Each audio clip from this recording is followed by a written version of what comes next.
buat Tuhan. Kami bersyukur Tuhan buat pagi hari ini.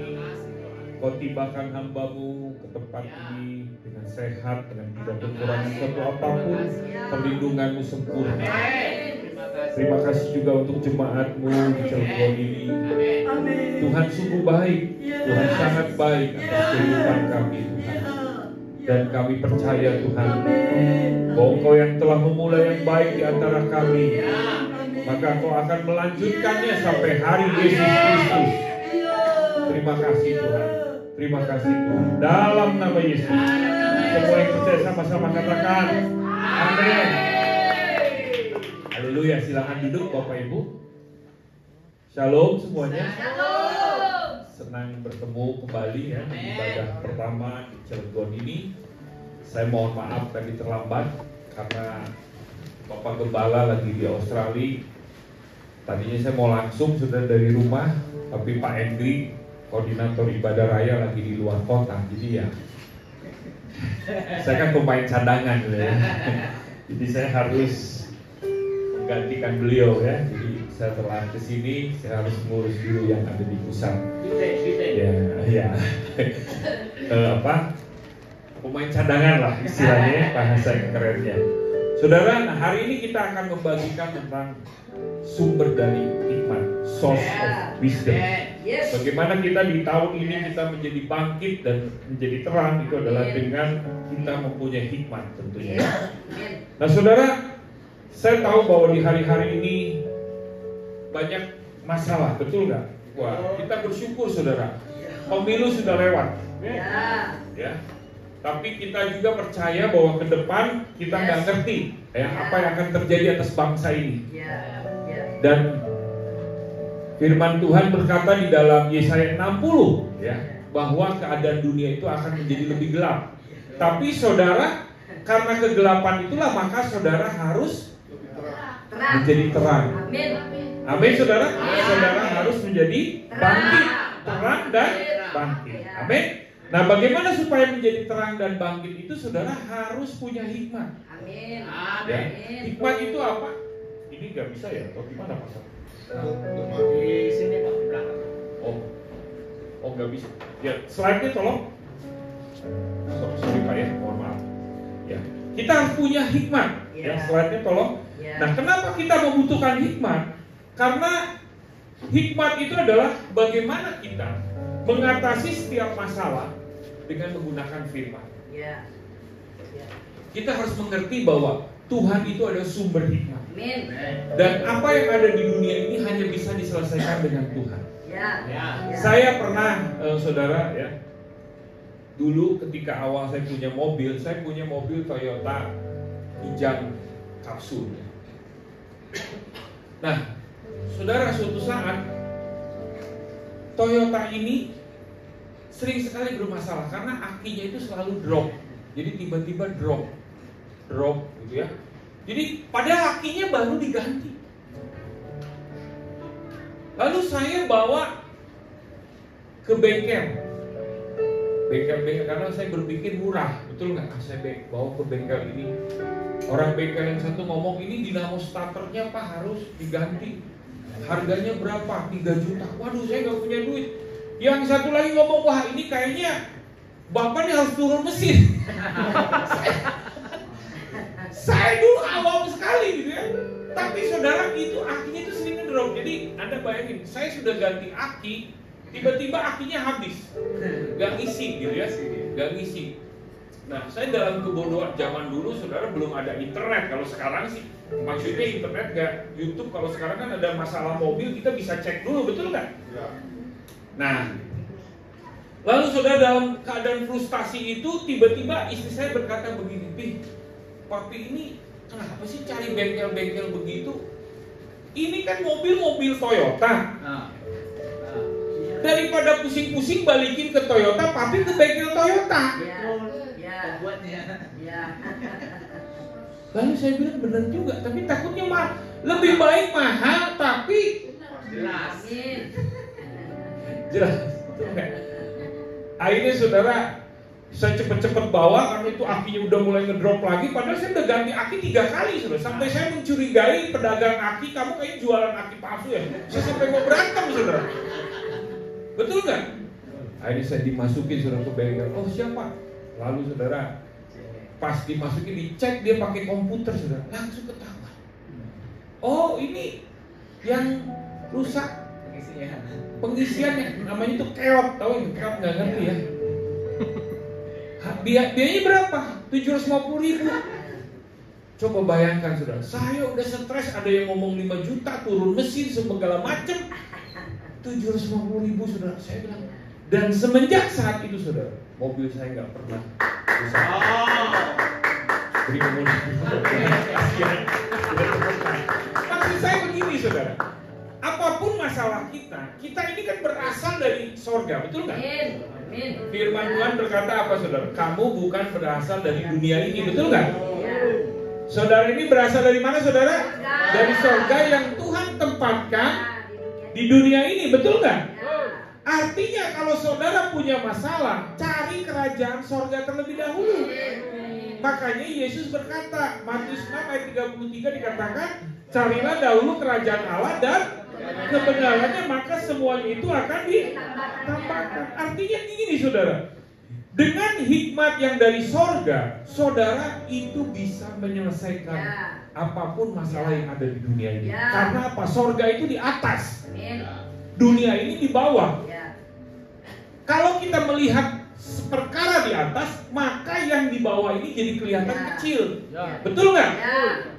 Firman Tuhan itu di atas. Makanya Tuhan Yesus berkata, manusia bukan hidup dari roti saja, tapi dari firman Allah. Saudara, keberadaanmu hari ini semua berdasarkan firman Allah. Saudara diciptakan oleh Allah karena berfirman, betul nggak?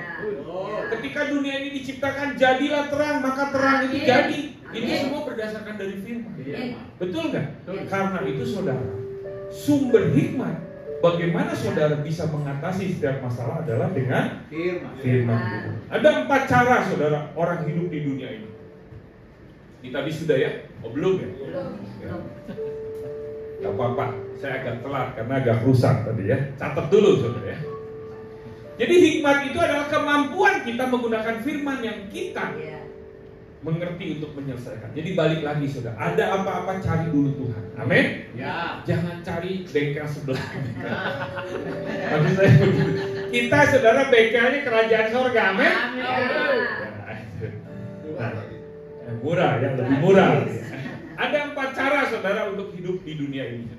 Yang pertama adalah hidup dengan secara duniawi. Nah saudara, ini yang sering menjadi sumber masalah. Kenapa? Karena banyak orang berpikir dunia bisa menjawab. Padahal Yesus berkata kamu bukan berasal dari dunia ini. Betul nggak? Nah, karena kita saudara mengandalkan dunia ini, maka otomatis menjadi kacau. Di dalam 2 Timotius 3 ayat 2, firman Tuhan berkata, di hari-hari terakhir akan ada keadaan menjadi semakin susah. Kenapa orang menjadi semakin susah? Karena dia mengandalkan dan hidup dengan cara dunia. Padahal Rasul Paulus berkata di dalam Roma 12, janganlah kamu menjadi serupa dengan dunia ini, tetapi berubahlah oleh pembaharuan. Amin. Saudara harus mengerti, kita adalah manusia surgawi, warga negara surgawi. Amin. Kita berasal dari surga. Kita juga suatu saat akan kembali ke surga. Ini hanya tempat pengertian kita. Nah, di dalam 2 Timotius 3 ayat 2 ini dikatakan bahwa di hari-hari terakhir akan ada masa-masa sukar. Mereka nggak memperdulikan agama. Sebenarnya bahasa yang paling cocok di dalam terjemahan ini adalah tidak memperdulikan kebenaran. Mereka lebih memilih jalan yang salah, jalan yang jahat daripada yang benar. Akibatnya kita menjadi susah. Contoh ya, ini banyak anak muda kebetulan. Saya mau tanya, kalau nyontek itu lebih enak nggak?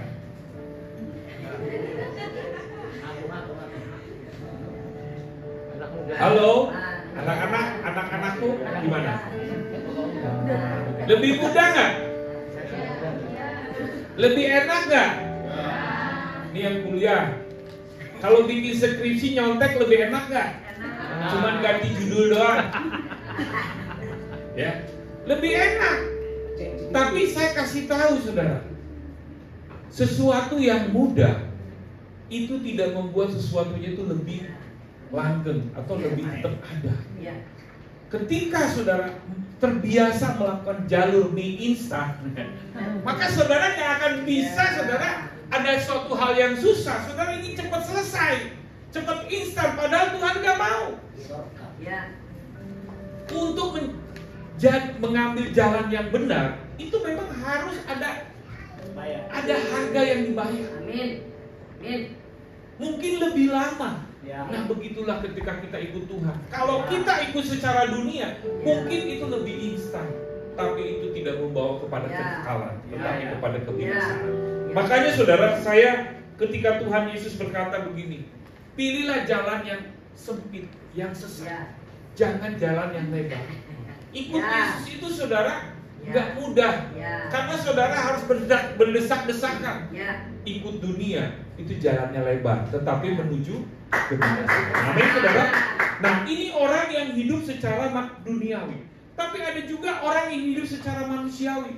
Apa itu? Dia mengandalkan kekuatan manusia, pemikirannya sendiri. Dia berkata, saya nggak butuh Tuhan. Bahkan dengan kemampuan saya bisa menyelesaikan dan saya bisa sukses. Tadi pagi saudara, ketika saya berdoa, tiba-tiba Tuhan berfirman, maksud saya Roh Kudus mengingatkan saya. Dalam 2 Korintus 12 dikatakan, justru ketika kita lemah, kasih karunia Tuhan itu sempurna. Amin. Amin saudara. Ya. Kalau kita mengandalkan kekuatan kita sendiri, yang terjadi adalah kita mungkin hebat kelihatan, tapi dunia ini, manusia itu rapuh. Betul nggak? Saudara boleh sekarang berkata saudara kuat karena masih muda. Tungguin 10 tahun lagi, kita akan mulai menurun, betul nggak? Kita punya hikmat terbatas, kita punya kekuatan terbatas. Makanya jangan mengandalkan kekuatan sendiri. Makanya orang banyak yang stres, saudara. Kenapa? Karena dia mengandalkan kekuatan sendiri. Di dalam Amsal 3:5-6 dikatakan begini, percayalah kepada Tuhan dengan segenap hatimu, dan janganlah bersandar kepada pengertianmu sendiri. Akuilah dia di dalam segala lakumu, maka ia akan meluruskan. Saudara, kalau jalan lurus itu enak nggak? Betul nggak? Bagaimana supaya kita lurus? Saudara harus mengakui Tuhan dalam hidup. Kenapa kita kadang harus muter-muter seperti orang Israel 40 tahun di padang gurun? Padahal kalau perjalanan itu saudara, seminggu aja udah nyampe. Kalau cepat, kalau lambat 40 hari. Kenapa orang bisa 40 tahun? Karena dia saudara tidak ada di jalan yang lurus. Makanya teman-teman kita saudara, tiap hari, sehari 5 kali bersembahyang, tunjukkanlah kepada kami jalan yang lurus. Saudara, bagaimana caranya kita mengakui supaya dapat jalan yang lurus, saudara? Apa? Akuilah dia dalam apa, saudara? Lakumu, maka ia akan meluruskan jalanmu. Saudara, mengakui Yesus di dalam seluruh hidup akan membuat engkau lebih lurus, ya? Tidak bengkok, ya. Karena Tuhan itu, firman Tuhan berkata, Tuhan berbelat-belit dengan orang yang bengkok, ya. Makanya jangan bengkok, bilang kanan kirinya, kamu jangan bengkok. 2 Timotius 3:5 saudara. Orang yang hidup, yang ketiga adalah orang yang hidup secara agamawi. Kelihatannya ibadah, tetapi saudara mereka tidak mengalami kuasa dari ibadah itu. Ya. Ini yang dikatakan di dalam 2 Timotius 3:5 dikatakan begini, secara lahiriah mereka menjalankan ibadah mereka, tetapi pada hakikatnya mereka memungkiri kekuatannya. Jauhilah mereka. Kelihatannya mereka ibadah, atas putih, bawah putih, misalkan ya, pakai daster, misal ya. Lalu saudara teriak-teriak, wah kita kelihatannya kudus. Tapi saudara, mereka justru semakin beragama, semakin menghakimi. Dan ini bukan berbicara agama lain, bisa juga adalah orang Kristen. Ya, saya pernah punya teman, saudara, seorang pendoa. Ada di sini seorang pendoa yang suka berdoa. Banyak. Setiap kali dia berdoa, habis berdoa, kerjanya menghakimi orang. Punya suami, saudara, dihakimi terus. Makanya papi bertobat. Suaminya, saudara, yang tadinya mau bertobat gak jadi bertobat. Malah dia balikin. Yang bertobat itu mami duluan, bukan papi. Kenapa, saudara? Karena kecenderungannya adalah semakin beragama, semakin melakukan aktivitas agamawi, bukannya mengalami perjumpaan dengan Tuhan. Yang ada adalah saudara menjadi seorang hakim. Apa bedanya, saudara, orang Farisi dengan Tuhan Yesus? Bedanya, Tuhan Yesus punya belas kasihan. Ketika dia melihat orang berdosa, dia punya belas kasihan. Orang Farisi melihat orang berdosa, dia menghakimi. Betul kan? Nah, saudara, kalau kau beribadah, ketika pulang dari tempat ini, bukan kau menjadi hakim. Amin, Bapak Ibu. Tapi bagaimana? Engkau punya belas kasihan. Amin, saudara. Engkau harus berkata, Tuhan, kalau aku hari ini mengalami perjumpaan dengan Tuhan, saya juga rindu suamiku mengalami perjumpaan. Tuhan penuh kasih, berarti saya juga semakin mengasihi. Amin, saudara. Itu yang harus kita lakukan, saudara. Bukan, saudara, pulang dari tempat ini, lihat pasangannya, anaknya nggak ibadah, langsung kamu ini sebentar lagi masuk neraka kamu. Gak mau pergi ke gereja. Tapi bilang begini, tadi mami di gereja, mami dengar kabar sukacita dan mami mau sampaikan. Wah, suaminya bilang, ini luar biasa istriku. Makin ke gereja makin mengasihiku. Kalau begitu aku juga ke gereja. Amin, saudara. Itu dong. Jangan lahiriah ke gereja, yang ada adalah orang jadi hakim. Jangan keluar, saudara, dari WTC ini orang-orang yang suka menghakimi, ya, tapi punya belas kasihan. Nah, ini yang kita menjadi maksud, saudara, ya. Bagian keempat ini, hidup orang yang secara ilahi adalah orang-orang yang hidup dalam kebenaran serta menghidupi prinsip-prinsip firman Tuhan yang sudah dimengerti. Dia hidup dalam kebenaran. Kebenaran itu memerdekakan. Orang yang hidup dalam kebenaran itu memerdekakan. Hidupnya penuh dengan sukacita. Hidupnya nggak kayak pepaya. Kalau hidup karena pepaya, saudara tahu yang pepaya itu, ya? Lonjong itu. Manyun. Tapi kalau melon, bulat. Senyum. Amin. Amin. Coba kasih senyum dulu sebelah kanan. Yang pepaya senyum yang terbaik. Amin, saudara. Ya. Itulah 2 Timotius 3 ayat 14 dikatakan, hendaklah kamu berpegang pada kebenaran, ya, yang telah engkau terima dan engkau yakini dengan selalu mengingat orang yang telah mengajarkan kepadamu. Saudara, saya tahu bahwa untuk menjadi hidup dalam kebenaran itu nggak mudah. Tapi saya masih ingat, saudara. Saya dulu ketika awal saya bertobat usia 17 tahun, ya. Saya bertobat usia 17 tahun dan dikenal sangat bodoh sekali di sekolah. Tapi ketika saya bertobat, saya memutuskan saya tidak menyontek lagi. Dan itu membuat guru-guru saya yang dulu berkata bahwa Immanuel, namanya Immanuel loh, saudara. Immanuel loh.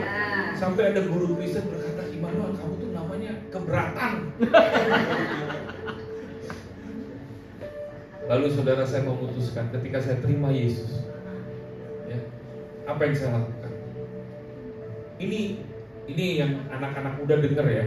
Jangan main HP melulu, didengerin Pak Immanuel. Pak Immanuel lihat loh, kalian tuh main HP, ya. Lihat nih, pandang Pak Immanuel nih, ya. Kalau lagi ibadah itu, saudara, nggak usah lihat, ntar Alkitab dimunculkan. HP nggak usah, jangan pura-pura lihat Alkitab, nggak lihat. Pak Immanuel yang bacain ya. Jangan pura-pura lihat Alkitab, taunya lihat media sosial. Ini sekarang dibongkar ya. Saudara nih, saya kasih tahu. Didengerin ya, pandang nih, ya. Ntar kalau lihat HP lagi, Pak Immanuel tegur. Nah, saudara perhatikan gini ya. Dulu saya pas waktu hidup di dalam kebenaran, bagaimana caranya? Saya tuh dulu duduk selalu paling belakang. Betul nggak? Didengerin nih yang muda-muda. Terus bagaimana caranya? Duduk ya, bangku yang paling depan itu selalu tidak ada murid yang mau. Bagaimana saya supaya hidup dalam kebenaran?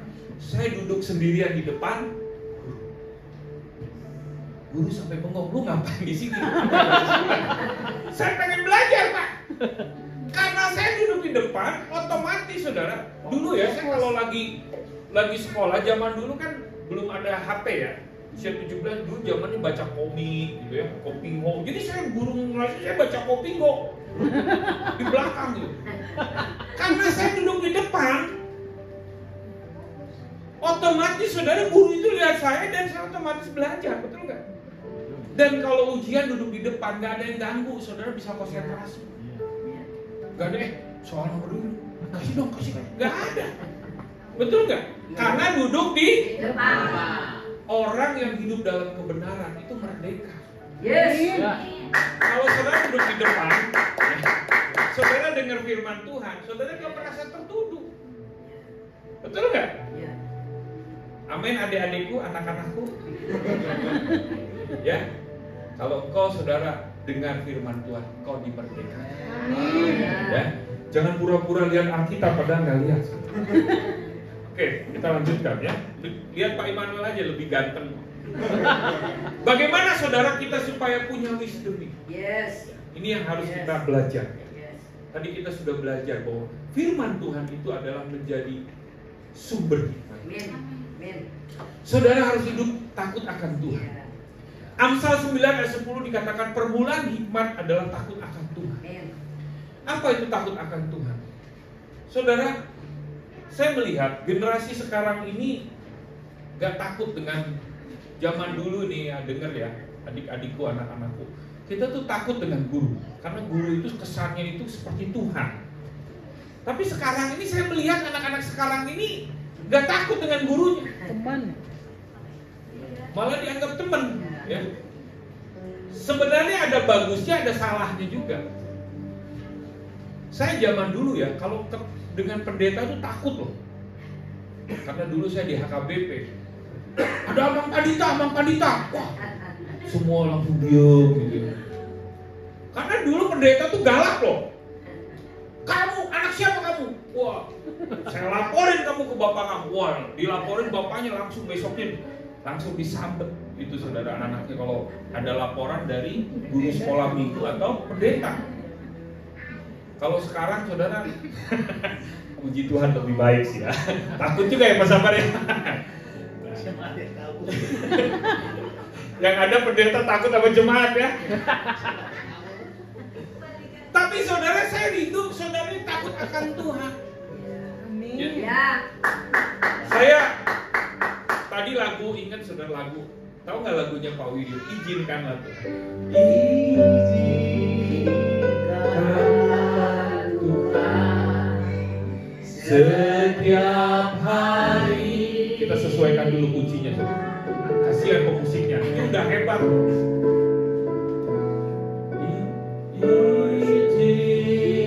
Izinkanlah Tuhan setiap hariku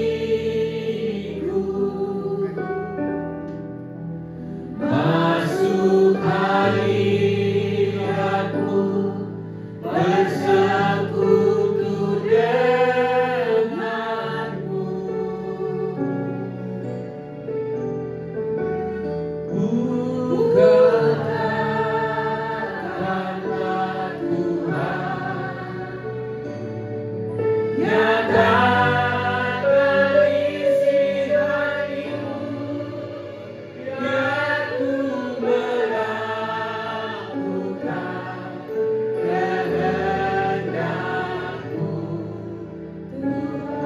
Saudara, saya pas waktu saya tadi pagi nyanyi ini, saudara, karena saya pemimpin doa persiapan, tiba-tiba Tuhan ingatkan bagaimana saudara kisah di perjanjian lama ketika orang menghadap Tuhan. Dia nggak boleh sembarangan. Ya. Kalau saudara sembarangan di zaman perjanjian lama, mati saudara. Betul nggak? Ya.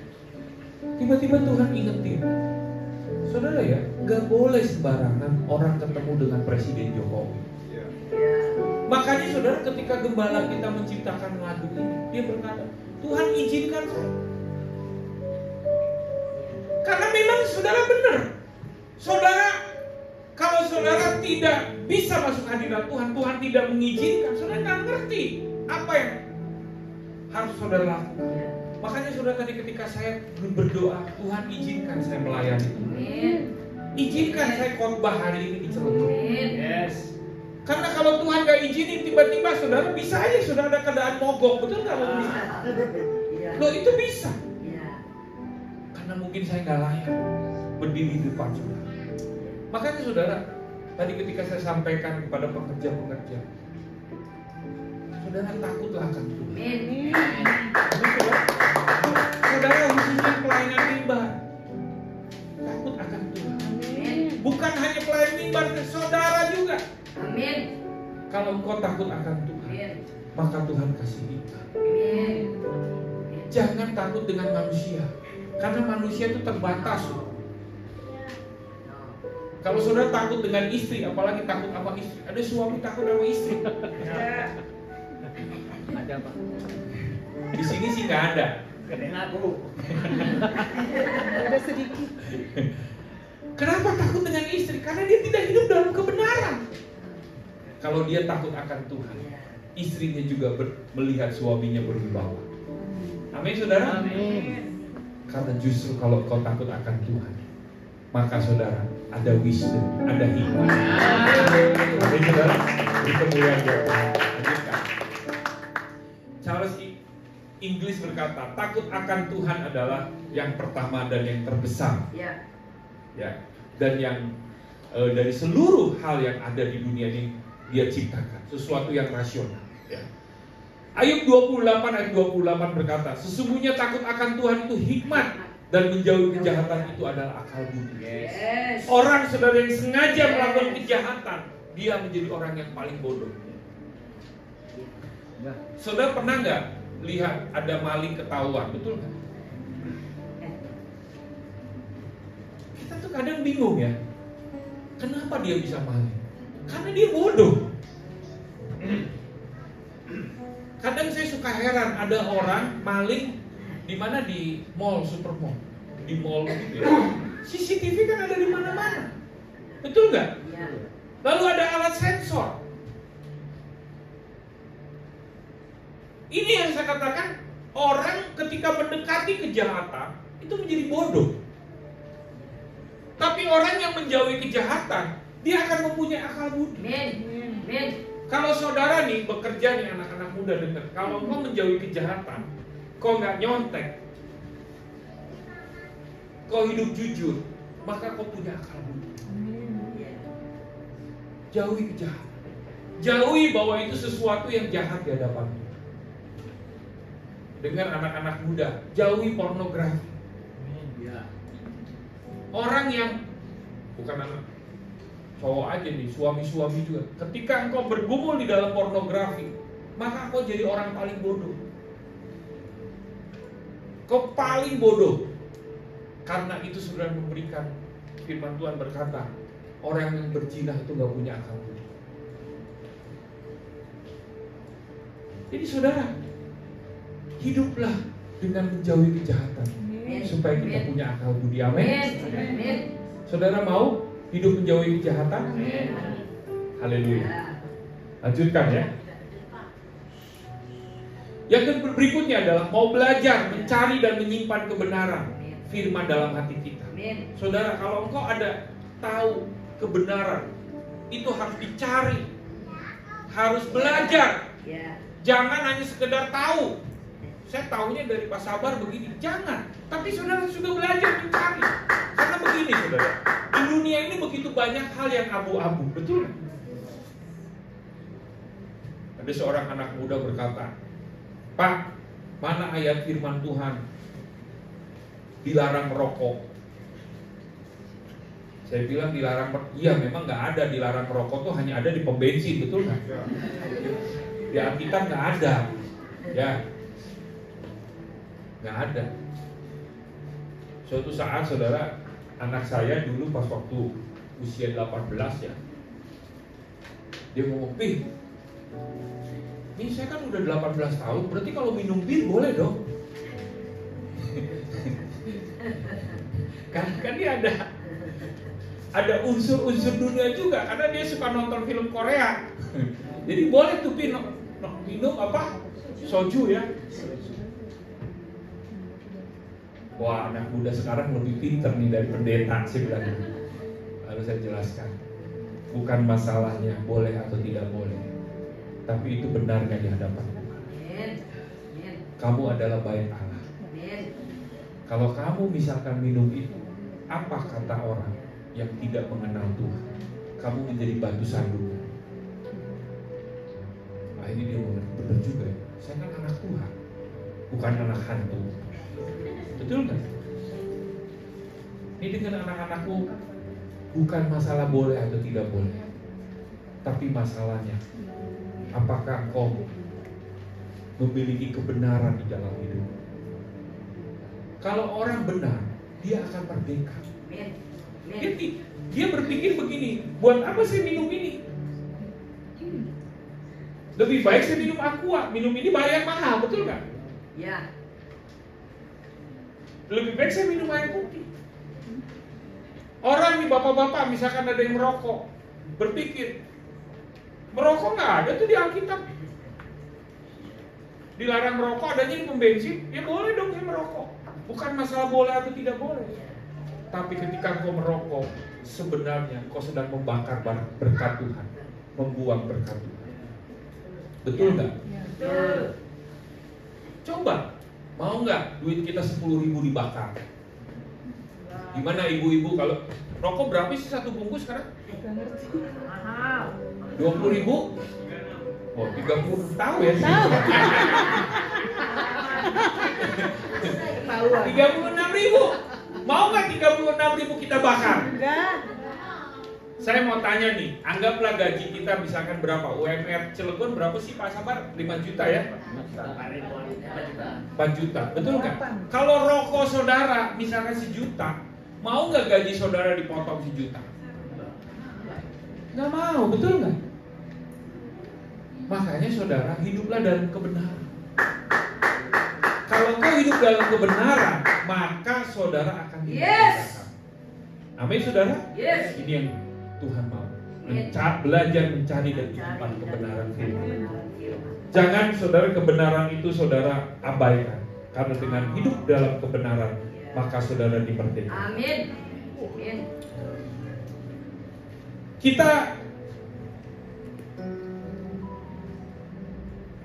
bentar, mati lagi di Pak, nggak nyala. Oke. Seorang hamba Tuhan berkata bahwa ketika kita memikirkan, memiliki pemikiran Kristus dan kita merenungkan adalah ketika kita merenungkan firman Tuhan. Jadi bukti saudara memiliki pikiran Kristus itu adalah ketika kau merenungkan firman Tuhan. Ya. Nah, bagaimana caranya Pak? Pertama adalah saudara ikut kelas teaching. Ya. Karena apa kelas teaching? Pak Gembala berkata, nama gereja kita apa saudara? WTC, singkatannya apa? World Transformation Church.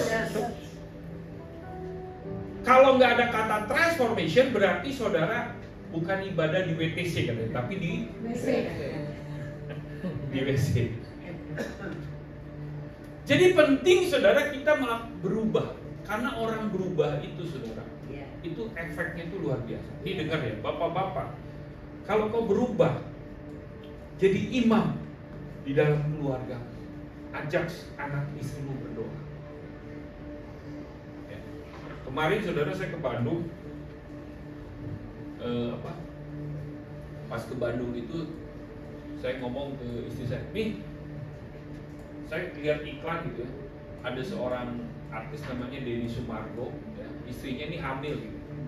Coba dengerin tuh, saya melihat saudara, dia walaupun begitu saudara, tapi dia luar biasa. Saudara lihat podcastnya, dia mendoakan istrinya. Ya. Dulu saudara dia dikenal sebagai bajingan, tapi dia berubah ketika dia ada di dalam titik terendah. Dan yang bikin saya haru itu adalah ketika dia berdoa buat istrinya. Nah saudara, bapak-bapak, saya kasih tahu, kalau engkau berubah adalah ketika engkau mengambil peranmu sebagai seorang imam dan kau berdoa untuk keluarga. Di situ ada kewibawaan. Ya. Amin, bapak-bapak. Ya. Amin. Ibu-ibu ntar tunggu dulu ya. Ini bapak-bapak dulu. Temukan firman itu saudara melalui kelas-kelas yang sebenarnya. Saudara, tanggal 27 April kita ada champion gathering. 27 Pak Ya, ya? 27 setelah Lebaran, betul nggak? Itu hari Sabtu. Tolong Pak Sabar yang kemarin sudah ikut PC, ada berapa orang tuh? 15 orang ya Pak ya? Ibu, Ya. Ibu Pendeta? Ya, Ya, 15 orang ya. Nah, tolong daftarkan, terkoordinasi dengan Parano ya. Parano ya. Ya. Saudara, kita harus mau ikut kelas ini supaya kita juga mengalami perubahan. Tapi bukan hanya sekedar ikut kelas. Ya. Kita juga saudara minta Roh Kudus menolong kita ya. Supaya apa yang kita dengar dari kelas itu saudara, kita bisa mendapatkan berkat juga torema. Ada satu kesaksian ya. Dua kesaksian bisa ya. Filmnya Pak Sabar. Film yang kemarin bisa dimunculkan. Kalau enggak apa-apa, saya lanjut berarti di ibadah keduanya. Yang pertama dan yang kedua. Ini dua-duanya kersel saya, saudara. Yang satu Pak Konstan dengan Bu Maya. Nah ini. Dan Francisca. Kami berdua ingin memberikan kesaksian tentang bagaimana Tuhan memulihkan keluarga kami, memberkati keluarga kami. Puji Tuhan, ketika kami bergabung di GBI WTC Serpong, ini kami merasakan suatu perubahan yang luar biasa di dalam hidup kami sekeluarga. Kami bisa merasakan sukacita, damai sejahtera, dan hadirat Tuhan yang hadir setiap ibadahnya. Kami yang tadinya hanya ingin sekedar mencoba kebaktian di sana, akhirnya Tuhan jamah sehingga kami rindu senantiasa beribadah dan semakin aktif untuk mengikuti setiap kegiatan yang ada di sana. Saya sangat bersyukur mendengar khotbah Bapak Gembala kita, Pak Wiryo, yang mengarahkan agar setiap jemaat yang mau bertumbuh untuk masuk ke kelas transformasi atau TC-TC yang ada di WTC Serpong. Saya bersama dengan suami mau belajar taat. Kami ikuti setiap kelas TC yang ada. Secara khusus di kelas TC 07, family class, banyak pelajaran-pelajaran rumah tangga seperti foundation of marriage, communication, struktur dalam keluarga, dan lain-lain. Pengajaran-pengajaran tersebut mengubah pikiran dan kehidupan keluarga kami. Kami dipulihkan dan semakin mengerti prinsip-prinsip firman Tuhan dalam keluarga. Setelah keluarga kami dipulihkan, Roh Kudus terus bekerja di dalam kehidupan keluarga kami. Saya bersyukur di GBI WTC ada aplikasi SMA, suka membaca Alkitab, sehingga kami bisa semakin bertumbuh di dalam Tuhan. Setelah itu kami memutuskan untuk memberi diri bergabung di dalam kerse yang sering ada di depan pintu masuk gereja. Kami bersyukur kami bisa bergabung di kerselnya Pak Im. Di sana kami semakin bertumbuh dan berkembang dan berbuah. Tanpa adanya kersel ini kami tidak bisa melakukan apapun. Kami didoakan di sana, kami dikuatkan di sana, kami dibentuk seluruh kehendak Tuhan di kersel. Pada suatu hari, Tuhan berbicara kepada kami agar memberi diri untuk terlibat di dalam pelayanan. Kami bergumul karena kami merasa belum layak melayani Tuhan. Tuhan terus berbicara agar kami melayani. Kami mau taat dan memberi diri untuk melayani Tuhan. Puji Tuhan, kami bertumbuh kami sehingga kami bisa melayani sebagai fasilitator di TC07. Kami rindu dapat menjadi berkat bagi orang lain, bukan hanya di gereja saja, tetapi dimanapun kami berada. Ketika kami memberi diri melayani, sungguh kami boleh melihat mujizat Tuhan. Sejak awal ketika kami melayani, motivasi kami adalah ingin menyenangkan hati Tuhan. Kami mengejar perkenanan Tuhan atas hidup keluarga kami, bukan yang lainnya. Pada waktu itu, kami sedang bergumul dengan keuangan keluarga kami. Kami memiliki usaha kayu. Sejak awal pandemi, karena semua usaha sepi, piutang macet yang semula dari hasil penjualan kayu tiap bulan bisa kebayar, kami sama sekali tidak bisa untuk membayar biaya cicilan gudang, hingga kami memiliki hutang yang begitu besar, di mana bunganya harus kami bayarkan tiap bulan. Karena usaha sepi, kami pun tidak sanggup menyicil, apalagi membayar bunga pinjaman tersebut. Kami masih ingat waktu itu, suami saya dan saya hanya berdoa dan berserah kepada Tuhan. Tetap semangat melayani Tuhan. Tiba-tiba apa yang tidak pernah kami pikirkan, Tuhan bekerja secara luar biasa. Kami ada tanah di Palembang. Sudah lama kami ingin jual, tapi tidak terjual. Karena memang lokasinya yang tidak strategis dan dekat dengan sungai dan bekas galian batu bara. Sehingga secara logika memang tanah ini sulit untuk bisa terjual. Tapi ketika kami berdoa, berserah, dan tetap setia melayani Tuhan, tiba-tiba saja kami dikabari bahwa ada orang yang ingin membeli tanah tersebut. Ini mujizat Tuhan yang begitu luar biasa buat kami. Benar-benar di luar pemikiran kami. Akhirnya melalui penjualan tanah tersebut, kami bisa membayar semua hutang dan pinjaman kami yang ada di bank. Tuhan pulihkan keuangan dan usaha kami. Oleh karena itu kami sangat bersyukur bisa bertumbuh dan melayani Tuhan di GBI WTC Serpong ini. Kami mengajak Bapak Ibu semua yang belum aktif dan terlibat di dalam kegiatan gereja seperti Kersel, transformasi kelas untuk segera ikut dan terlibat di dalamnya. Kami percaya sebagaimana Tuhan pulihkan dan berkati keluarga kami, maka Tuhan akan lakukan hal yang sama bagi keluarga Bapak Ibu semua. Tuhan Yesus memberkati. Haleluya. Kemuliaan buat Tuhan kita. Nah, saudara, di transformation kelas ini, Pak Dharma dan Bu Siska ini kebetulan saudara mereka Kersel di tempat saya, ya, dan pas waktu awal ikut saya juga cukup terkejut, ya, begitu banyak hal masalah, tapi puji Tuhan ketika di Kersel itu kita saling mendoakan, ya, saling menguatkan, dan dia ikut TC 07 hidupnya dipulihkan, ya. Lalu berikutnya mereka merasa berkata, Pak, saya ini bersyukur loh Pak, di tengah segala kesibukannya saya bisa melayani Tuhan. Sekali lagi saudara, melayani Tuhan itu satu kehormatan. Amin. Amin saudara. Amin. Nah, jadi saudara yang belum ikut TC Transformation Class, saudara cepat berbondong-bondong ikut ya, supaya saudara juga bertumbuh. Dan minta Roh Kudus saudara untuk memberikan rema. Ya. Saudara tahu artinya rema dan logos? Kalau logos itu pengetahuan. Ya, contoh misalkan, saya mau tanya kepada anak-anakku, adik-adikku, Yesus lahir di mana? Di Yerusalem. Waduh, ini harus kembali ke sekolah minggu nih. Tuhan Yesus lahir di mana? Di mana? Bethlehem. Betul nggak? Wah, itu kan pengetahuan, betul nggak? Wah, Bethlehem. Ini contoh nih bedanya logos dan rema. Yesus nggak lahir di Yerusalem. Yerusalem itu adalah kota di mana raja-raja memerintah. Kalau sekarang itu seperti Jakarta. Anggaplah Bethlehem itu kayak Cilegon, Jakarta coret gitu. Nah, tapi saudara, firman Tuhan berkata bahwa hai Bethlehem, engkau yang paling terkecil, tapi Tuhan memilih, disitulah lahir seorang Mesias. Artinya saudara, rema itu ya kalau membaca contohnya begitu.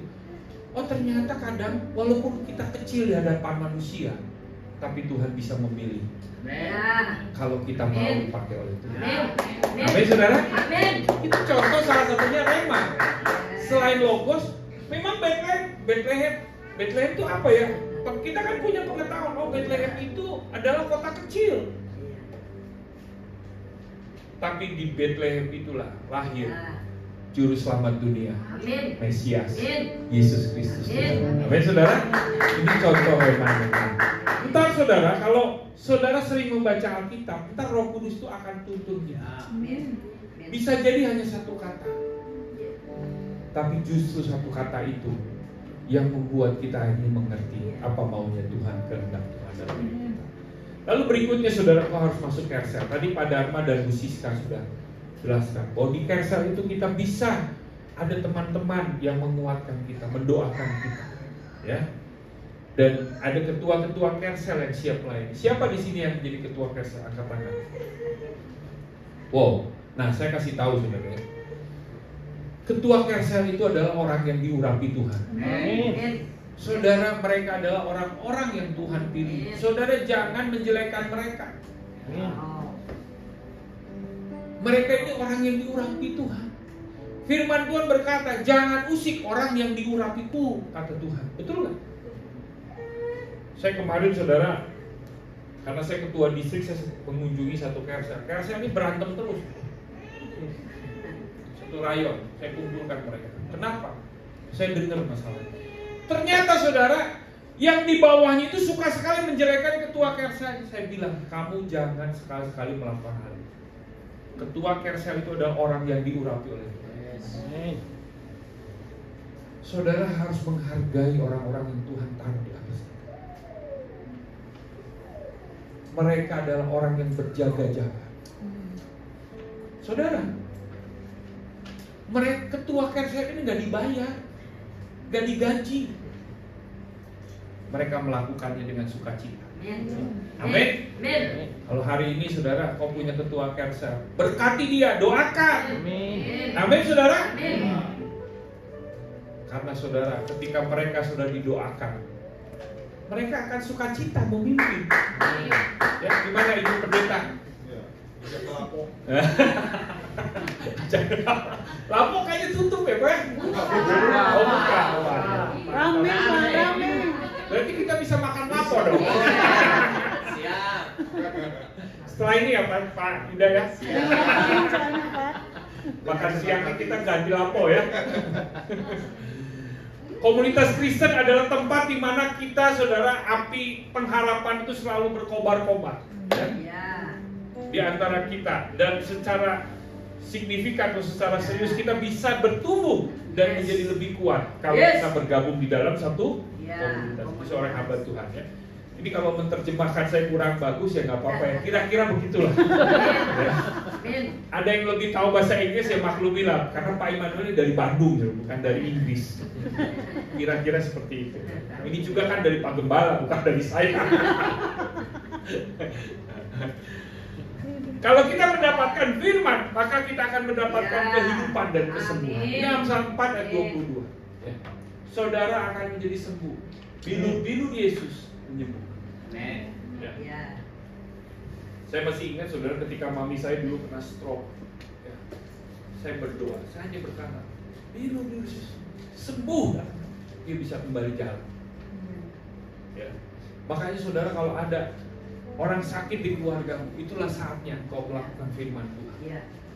Karena firman Tuhan berkata di dalam Matius 16 dikatakan, tanda-tanda ini akan menyertai setiap orang percaya. Mereka akan menumpang tangan kepada orang sakit dan yang sakit sembuh. Mereka akan mengusir setan dalam nama Yesus.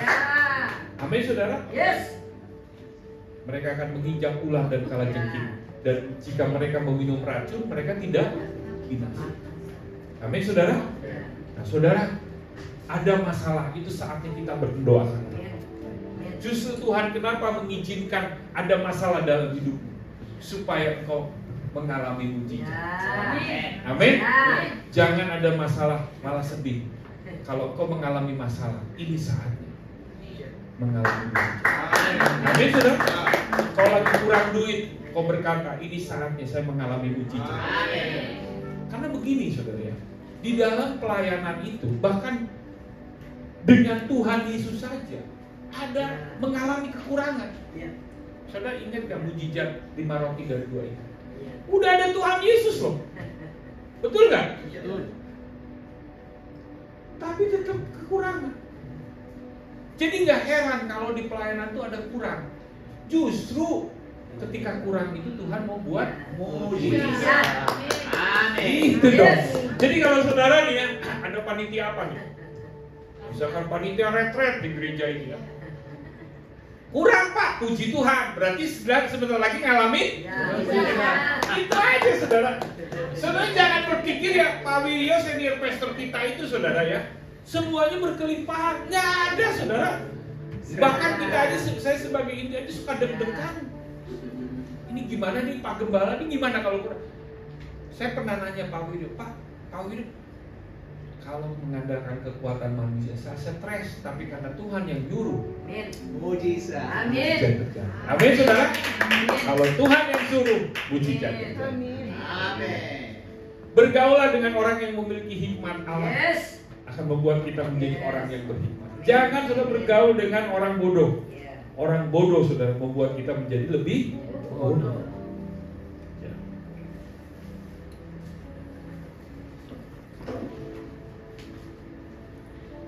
Seorang hamba Tuhan berkata, tunjukkanlah kepada saya teman-temanmu dan saya akan menunjukkan masa depan. Ya. Kalau saudara bergaul dengan teman-teman pemabok ya, masa depannya tinggal di lapo tuang aja. Betul kan? Saudara, siapa yang menjadi teman pergaulan, itulah yang menunjukkan masa depan.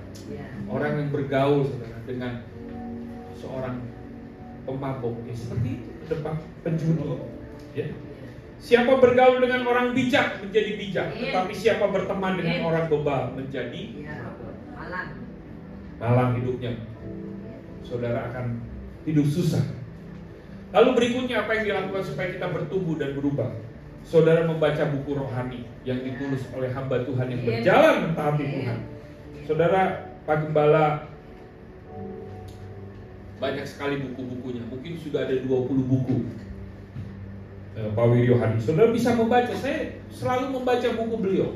Kemarin ada bukunya ya, Like to be Jesus ya. Sudah dapat semua? Gratis? Ada yang sudah ini selesai membaca? Ya. Atau masih bingung membacanya? Sekali kamu berhenti belajar, maka kamu akan mati. Ya. Jangan pernah belajar sampai sekarang. Saya nih ya, begini-begini Pak Immanuel ini masih kuliah loh. Wow. Saya ABG. Tahu ABG? Aku baru gocap. Saya ngambil S3 saya. Wow. Keren. Sudah 4 semester. Jadi tahun depan saudara saya sudah bikin proposal disertasi. Mudah-mudahan 2025 saya diwisuda. Wow. Ya. Banyak orang berkata, ngapain sih kamu kuliah? Saya katakan saya juga nggak tahu, karena saya suka belajar aja. Amin. Orang tanya kenapa sih? Dulu ketika saya ambil S2, ngapain sih kuliah lagi Jumat Sabtu? Saya juga nggak tahu. Saya orangnya suka aja gitu, dengar orang ngomong gitu apa cerita, siapa tahu hidup saya juga bisa menjadi lebih baik. Jangan pernah berhenti belajar. Karena ketika kau berhenti belajar, maka mulailah kematian itu ya. Kita angkat pujian tadi saudara. Setiap hari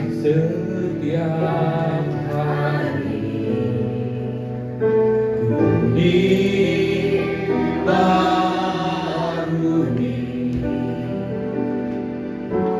saat ku datang. Kita bangkit berdiri saudara.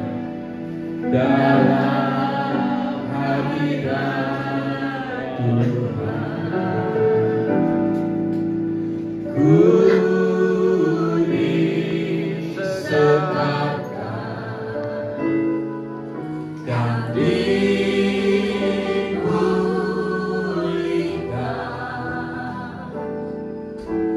saat ku datang dalam hadirat Tuhan. Angkat tanganmu, katakan izinkanlah. Izinkanlah Tuhan setiap hariku benarkan masuk hadirat-Mu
Tapi percaya, ketika kau melakukan kehendak Tuhan, yaitu dengan taat dengan firman Tuhan, maka kau akan mendapatkan hikmat untuk menyelesaikan setiap masalah.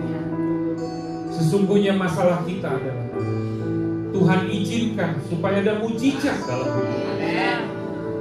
Tapi Tuhan mau mengajarkan engkau untuk melalui setiap proses yang datang dalam hidup. Dan hari ini saya mau berdoa kepadamu, jika engkau mungkin hari-hari ini mengalami kegalauan, kebimbangan dalam hidup, biarlah engkau berkata, Tuhan, aku mau berubah.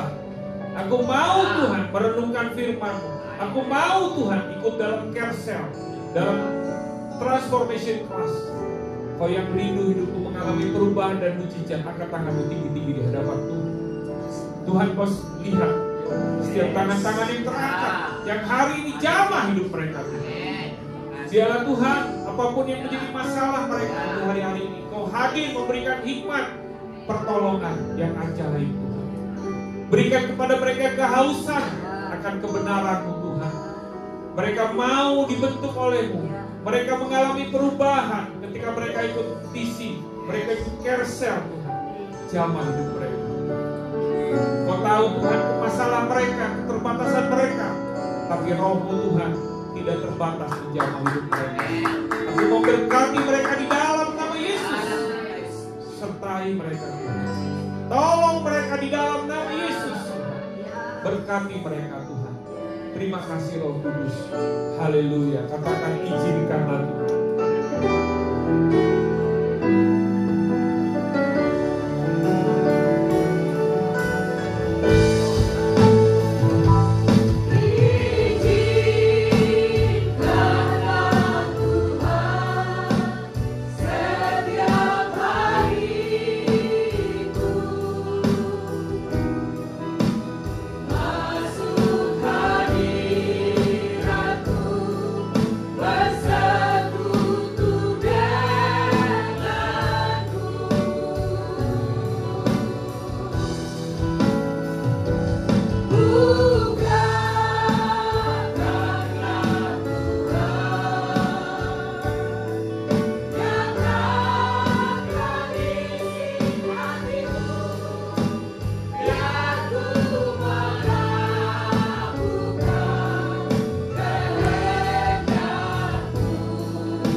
Apakah ada Bapak Ibu, saudara-saudari yang mungkin baru pertama kali hadir beribadah dengan bersama-sama kami di tempat ini? Jika tidak keberatan, bisa mengangkat tangan. Kami ingin menyambut dengan penuh sukacita. Oke, Tuhan Yesus memberkati. Kita akan menyaksikan news untuk kegiatan kita sepekan ini.